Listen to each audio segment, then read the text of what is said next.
중요한 사실은 일반고에 가도 스스로 자기주도적인 학 능력이 있다고 치면 일반고에 가도 충분히 경쟁력이 있다. 다시 말하면 뱀의 머리가 용의 꼬리보다 나을 수도 있다는 것이 저의 평소의 소신이기 때문에 사실은 자사특목고가 여건은 좋습니다. 근데 여건이 아무리 좋아도 내가 남들 좋은 대학 가는데 밑바탕이 되는 내가 깔아주는 애가 된다면 그건 올바르지 않죠.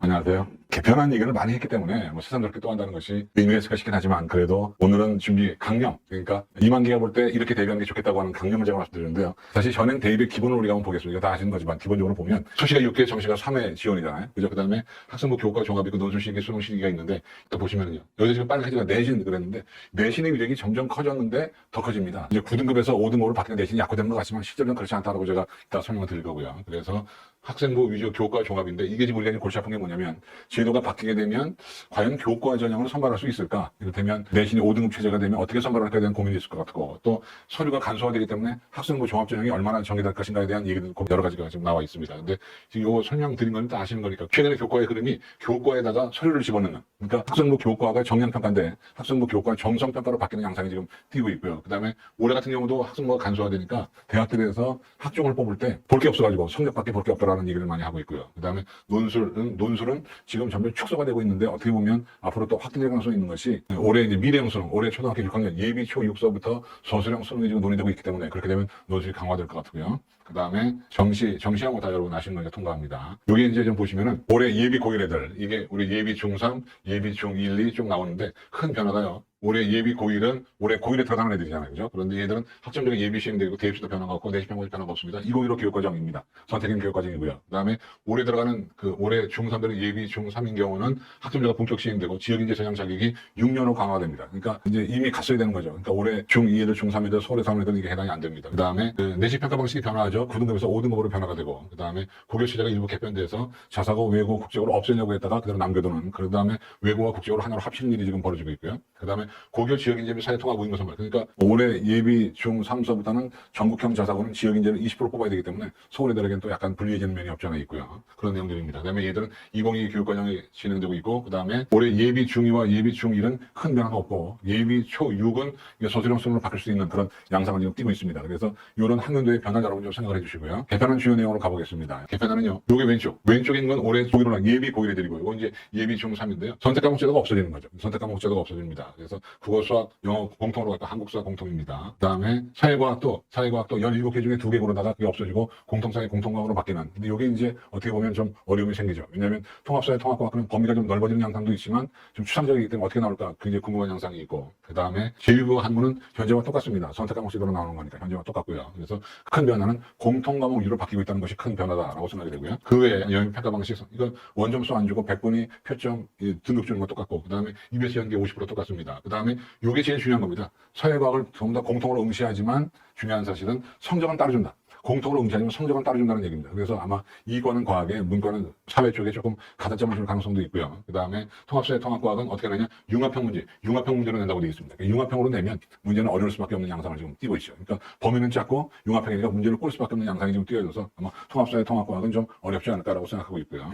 그 다음에 통합사회 내용 체계를 보는데 사실은 통합사회나 통합과학은 둘 다 중학교 교육과정이기 때문에 지금 이 방송을 보고 있는 예비 중3, 예비 중2 어머님들 자녀들은 중학교 때 배우는 사회과학을 열심히 하셔야 그래야 통합사회 통합과학 대비가 됩니다. 왜냐하면 통합사회도 그렇고 통합과학도 그렇고 중학교 때 교육과정을 가지고 중학생의 교육과정을 바탕으로 해서 융합적인 지식을 실생활에 적용을 합니다. 그러니까 이게 어떻게 보면 중학교 내용을 응용하는 거기 때문에 새로운 내용을 배운다기보다는 중학교 내용을 응용하는 거기 때문에 오히려 좀 공부하기가 어려울 수도 있는 양상. 그래서 통합사회 범위는 이렇습니다. 통합적인 관점, 인간의 행복, 자연환경, 문화다양성, 생활공간 나오는데 시험 문제 낼 만한 것이 결과적으로 아마 요 정도죠. 사회정의와 불평등 그리고 시장경제와 지속가능한 발전 요 정도에서 문제 내기가 쉽고요. 나머지는 문제 내기가 좀 어려워지는 양상을 띄고 있습니다. 그래서 나머지는 문제는 뭐 행복의 의미가 뭐냐 이건 내기가 참 어렵죠. 그죠? 하지만 나머지 경제나 이런 것들은 낼 수 있고요. 그 다음에 통합과학도 중학교의 교육과정을 갖다가 응용하는 거기 때문에 다시 한번 우리가 확인해 보면 이런 목차입니다. 물론 물화생지가 다 나옵니다. 그러나 물화생지를 융합해서 실생활에 적용하는 거기 때문에 실제로 중학교 수준의 과학만 가지고도 충분하다. 그런 얘기를 말씀드리겠고요. 그 다음에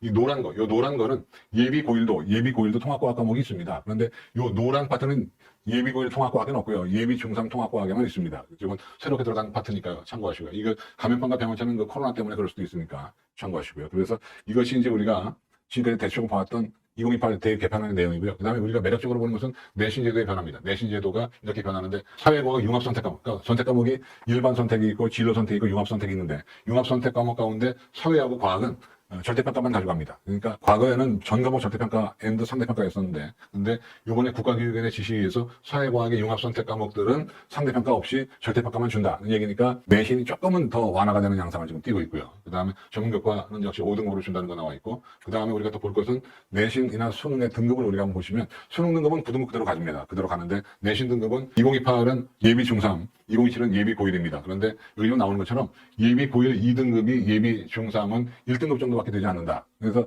이거는 내신이 변별력이 있고 이건 내신이 변별력이 없어 보이지만 그러나 우리가 생각해보면 명문대학 가려고 치면 10% 안에 못 들면 사실은 명문대학을 학생목표과나 종합으로 가는 건 어려워지기 때문에 실제로 내신밖에 그렇게 쉬워 보이진 않는다. 그런 얘기입니다. 그래서 일단 표면적으로는 내신이 완화되는 것처럼 보이지만 그러나 따지고 보면 완화가 된다 하더라도 따지고 보면 1등급을 못 받으면 좋은 대학에 못 가기 때문에 1등급 받기가 과연 쉽냐는 겁니다. 그래서 그런 의미에서 정성적인 의미에서 저는 내신이 강화가 됐다고 보는 것이지 전반적인 흐름은 완화되는 것처럼 보입니다. 그러나 우리가 명문대학 가려고 치면 10% 안에 들게 되기 때문에 10% 안에 드는 게 어렵잖아요. 사실 강남 지역 일반고 도 10%가 어려운데 자사고나 특목고나 외국에 가면 10% 안에 들기가 쉽겠습니까? 어렵죠. 그런데 그럼에도 불구하고 우리 엄마들이 보시기에 내신이 좀 완화되는 것처럼 보이니까 아마 당분간은 자사고는 그렇다고 쳐도 당분간은 외고와 국제고 그다음에 전사고의 인기는 하늘을 찌를 겁니다. 그다음에 지금 초중등서부터 내신 관리 잘해서 자사고나 전사고 그다음에 어떻게 보면 외고나 국제고에 가겠다는 엄마들이 꽤 나올 거라고 생각하고 있는데 그러나 제가 다시 한번 강조하지만 표면적으로는 내신이 완화되는 것처럼 보이지만 실제로는 10% 안에 못 들면 좋은 대학을 못 가기 때문에 강화된다고 보는 것이 옳다는 것이 저의 생각이고요. 그다음에 이것은 이제 개편관련 이슈들인데 우리의 고민거리입니다. 현재 예비 고력에 미친 영향은 거의 없다고 보시면 되는데 사람들이 있다고 느끼는 거죠. 그 다음에 예비 고일이 재수하게 되면 어찌 되는가. 재수하게 되면은 사실은 어려움이 있죠. 왜냐하면 교과서가 바뀌니까. 그러나 중요한 사실은 교과서 바뀌는 거 재수학원에서 다 알아서 다 조치를 해줄 거기 때문에 실제로 의미상으로 불리한 건 없습니다. 그러나 표면적으로 불리해 보이는 것이고요. 그 다음에 현재 중2의 선행 어디까지? 선행은 그야말로 케바케다. 능력별로 다르다라고 생각이 되고요. 선행을 해야 될 나이가 안 해도 되는 애가 있습니다. 그 다음에 현재 중2의 고등학교 선택은 어떻게 하는가? 저는 이 모든 고등학교 선택은요. 성격에 따라 다르다라고 생각이 되기 때문에 이것도 제가 잠시 후에 얘기할 거고요. 개편안의 민간교육에 미친 영향은 사교육은 언제나 늘 수밖에 없는 양상을 띠고 있고 그 다음에 대학들의 움직임은 아직 없습니다. 왜냐하면 대학들은 2026년 4월달에 발표하면 되기 때문에 지금 결코 발표하지 않아요. 그래서 우리는 24, 25, 26, 27년도까지 4년이 앞으로 남았는데 이때는 그저 기본기를 다지는 거, 펀더멘탈을 기르는 것이 무척 중요하다고 생각이 되는데요. 어쨌든 그래서 이런 지금 이제 우리가 고민거리가 이겁니다. 지금이라도 학군지로 가야 대치동으로 들어오느냐라는 건데 저는 사실은 권장한 게 뭐냐면 대치동에 살면서 고등학교는 대치동 바깥으로 나가는 걸 권장하고 있고 특목자사고로 가나 찐 문과 우리 애는 누가 뭐라도 찐 문과다 하는 애들은 외고나 국제고에 가는 것도 나쁘지 않습니다. 찐 문과라고 하면 그런데 찐 문과가 아니라면 일반고에 가서 내신 잘 받는 게 좀 좋다고 생각하는데 왜냐면 이제 근데 그럼에도 불구하고 일반고에 가는 걸 사람들이 꺼려하는 이유가 일반고에서 이과 애들이 있기 때문에 이과 애들 때문에 수학이 딸린다고 쳐서 국제고나 외고로 도피성으로 가는 친구들이 있는데 그건 나쁜 선택이 아니라고 봅니다. 그래서 외고나 국제고에 가는 거는 나쁘지 않다고 보고 있고요.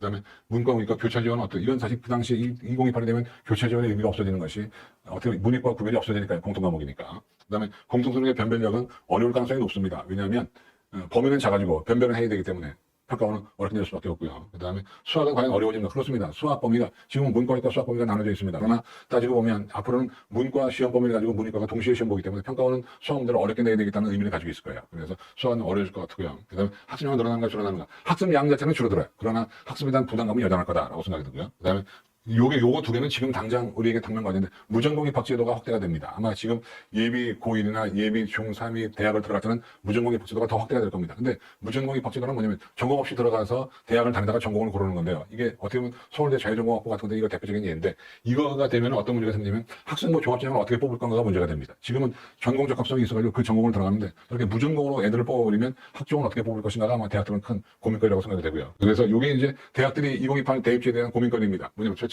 최저 기준을 강화하겠죠.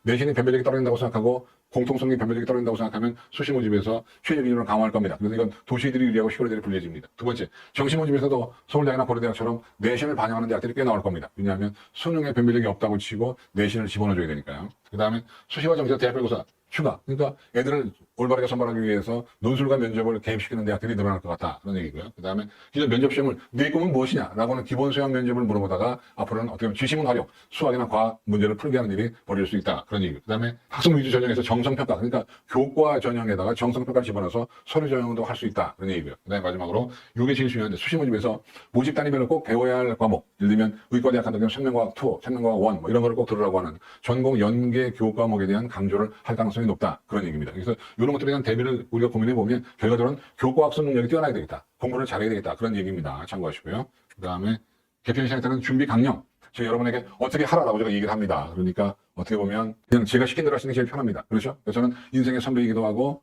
또 선생이었고 또 학부형이기도 했기 때문에 제가 경험해본 거에 따라서 여러분이 이렇게 했으면 좋겠다는 얘기를 제가 말씀을 드리는데 일단 이 편 개편안에 같은 대학이시기 때문에 대학교가 어떻게 발표할지를 눈여겨 지켜보자. 그 다음에 대입 요강, 그 다음에 이거 문과 성향 학생의 의대 지원 가능성은 있습니다만 들어가기 쉽지 않을 거예요. 왜냐하면 대학들이 그냥 뽑지 않을 거거든요. 뭔가 허들을 줘서 문과들이 대거 의대에 오는 것을 막으려고 할 겁니다. 그래서 이과들에게 우선권을 줄 것 같고요. 그 다음에 학종에도 비교과의 비중이 상승할 수도 있고, 그 다음에 완화되는 것처럼 보이지만 실제로 완화는 아니라고 제가 얘기했습니다. 그 다음에 고등학교 생활의 충실 또 얘기하면서 과연 특목자사고에 가는 것도 나쁜 건 아니지만 가서 잘할 수 있냐가 관건입니다. 과연 우리 애가 특목고에 가서 자사고에 가서 10% 안에 들 수 있냐? 적어도 외고나 국제고에 가도 10% 안에 못 들면 앞으로는 대학 가기가 어려워진 일이 벌어질 거예요. 왜냐하면 1등급이 10%이기 때문에 2등급이 가면 34%인데 그렇죠. 양보해서 2등급 안에 들어야 되는데 국제고나 외고에서 2등급 안에 드는 것이 과연 쉽냐? 유종으로 가면 3등급 정도 되는 건데 어려울 겁니다. 그 다음에 과연 학생부 교과 전형을 할 수 있는가? 내신이 5등급으로 완화가 되면 대학에 과연 교과 전형을 할 수 있는가에 대한 의문의 여지가 있고요. 일단 제일 먼저 고민입니다. 학교부터 어디 대학까지를 고민해줘야 되는데 일단 저는 인터넷을 통해서 정보를 수집하라. 스코링포에 가서 그러니까 학교 알림이에 가서 정보를 수집했으면 좋겠다는 얘기가 있고 그 다음에 가능하면 여러분이 가고 싶은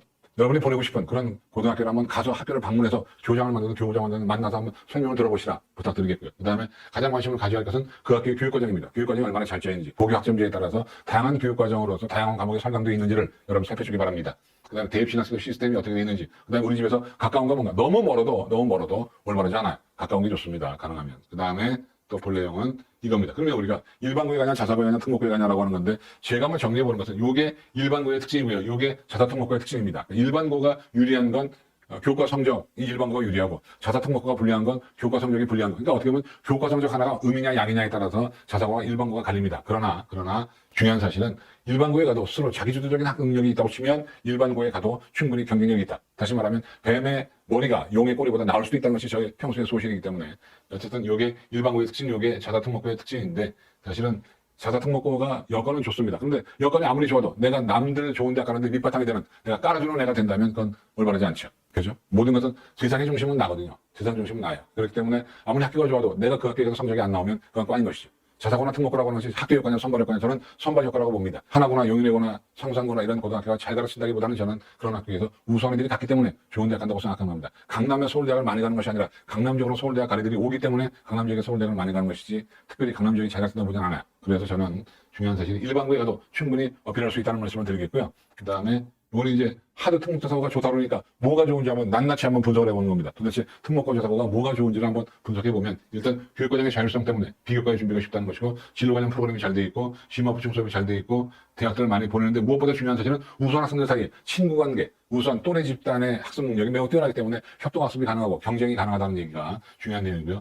하지만 특목고도 학교 간 편차가 있고 그 다음에 오히려 공부 습관이 없거나 선행이 없으면 오히려 자사특목고가 불리할 수도 있고 그렇죠. 그 다음에 정시 때문에 자사고가 유리하고 학종 자사특목 대체로 유리하고 하지만 제일 좋은 건 또래들끼리의 경쟁 학습이 제일 좋은 것이다 라는 얘기를 말씀을 드립니다. 그 다음에 아이의 특성 이건 이제 그야말로 준비 강령입니다. 이걸 보시고 우리 애는 저기에 들어가 그러면 거기에 맞는 학교를 보내시면 됩니다. 내신을 좀 더 쉽게 따고 싶으면 일반고 너무 치열하게 공부하고 싶지 않으면 일반고 중학교 성적이 보통이면 일반고 선행을 하지 않았다면 일반고 자유로운 분위기에 살고 싶으면 일반고 다양한 전형으로 대학을 가고 싶으면 일반고 의지가 굳고 줏대가 있다면 일반고에 가서 내신을 잘 받는 게 답이다. 그런 얘기고요. 하지만 또 하나 전과목 성적이 다 좋다면 전사고 교과 성적은 좋은데 비교과가 없다면 지역형 자사고 수학과학이 좋다면 과학고나 영재고 혹은 과학 중점고등학교 내신에서 영어 성적이 우수하다면 국제고나 외고 성적 상위권자 상경의학계열 지원자 이런 애들은 자사특목고에 가는 게 좋고 무엇보다도 이렇게 나오는 것처럼 10% 안에 들 자신이 있으면 자사고나 특목고에 가는 것이 오히려 나을 수도 있다는 말씀을 드리는데 그러나 평범한 애가 내신 잘 받기 위해서는 아무래도 일반고가 낫다고 제가 말씀을 드리기를 수차례입니다.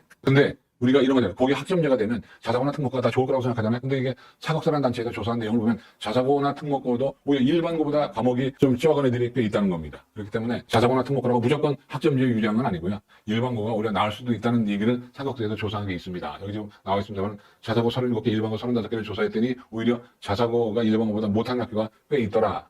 자사고랑 다 똑같은 것이 아니더라. 그런 얘기입니다. 그래서 제가 딱 이만기 내피셜로 말씀을 드리면 보세요. 표면적으로 자사고 특목고가 유리한 것처럼 보이지만 유리한 것이 아니라 불리한 것이 준 것이다. 그런 얘기입니다. 그 다음에 학종에 대비해서 세트 기록은 아무래도 자사고나 특목고가 우위에 있다. 특목자사고는 원래 정시 위주 학교가 많았고 만약에 애가 고3 때 한 방에 대학을 못 들어가고 어떻게 보면 재수를 해야 한다면 수능 위주 스타일이 중요하기 때문에 자사고 특목고에 보내라. 재수가 각오됐다면 자사고 특목고에 보내시고요. 그 다음에 아까 얘기했죠. 학점제라고 해서 자사고나 특목고 강점 보인다고 볼 수 없고 분위기에 휩쓸리기 쉬운 사람은 자사고나 특목고에 가서 빡세게 도는 게 답일 수 있다. 그런 얘기고요. 그 다음에 학점고 교과 전형이 남아있다 그러면 학점고 교과 전형은 아무래도 1번고가 유리할 수밖에 없다. 그런 말씀을 드립니다.